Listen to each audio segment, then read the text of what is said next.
Name, Troy Singleton, aka Big Nose Troy. Location, Southside Jamaica, Queens. Specialty, gunplay. See, every hustler story starts off the same. Just a guy running the streets trying to get some money. But it's almost never that. It's shit that comes with the fast money. See, Troy was young and wild. He was sticking dudes up, and of course, he was busting his gun. If he wanted to walk around with that big-ass gold medallion around his neck in the trenches, he had to have respect. He already had love from the younger guys around the way. He would let the youngins he was close to rock his chains to school. He would pull up in his red Jetta to shoot dice. Before he left, he would put cash in the little guy's pocket if they was around. Now, in this picture, you got him with the feared and well-respected E-Moneybags. These two men had three things in common. Number one, they were stand-up men. Number two, they was gangsters. And three, they hated Kenneth McGriff, aka Supreme. See, they both had their own separate reasons for the beef. E-Moneybags gave Supreme a down payment on a car. He no longer wanted the vehicle, so he wanted his money back. He didn't even receive the car yet. And I don't know if Preem was spending them, but he didn't give him the money back fast enough. And when a gangster feels like he's not respected, the heat comes out. December of '99, Preem and his close friend and Supreme team member Black sat in a Range Rover before E-Moneybags shot up the car.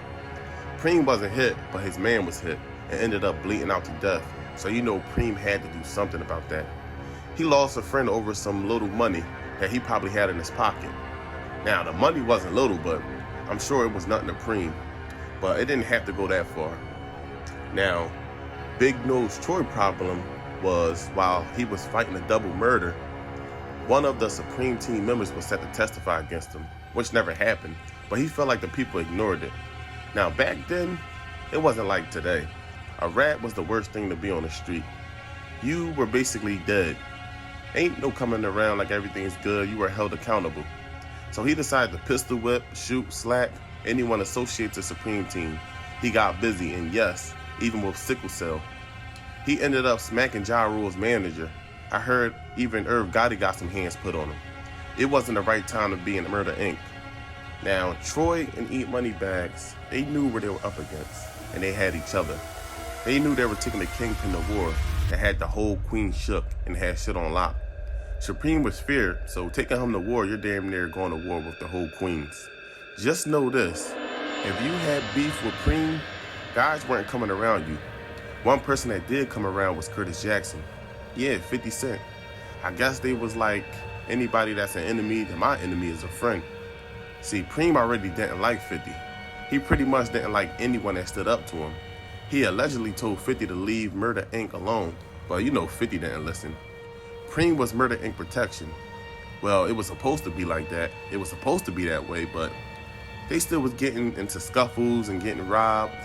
50 Cent mentioned Moneybags and Big Nose Troy in a song basically stamping which side he was on, which was a bad idea because that led him to get shot. He shouted them out in the third verse on Ghetto Quran. Now, Supreme put contracts on the heads of Big Nose Troy and E-Moneybags. The price was $50K a head. Now, in July of 2001, E-Moneybags sat in his Lincoln Navigator while on the phone. A Benz pulled up firing 40 rounds of automatic fire, completing the contract.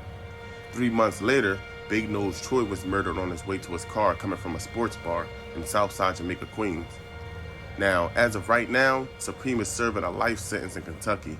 As far as 50 Cent, he has his name behind some shows and he's selling liquor and he's successful. So at the end of the day, who really won? Now, we all know 50 Cent don't even have to rap anymore. I read his book 2 years ago called Hustle Harder, Hustle Smarter. It's a great book. I highly recommend this book. It teaches you how to move and it gives you a different look on life. But that's all I got, man. If you're new to the page, don't forget to subscribe. Hit the like button. Show love in the comments. I appreciate all my subscribers. I appreciate all the views and everything, man. Hit me up, and thanks for watching.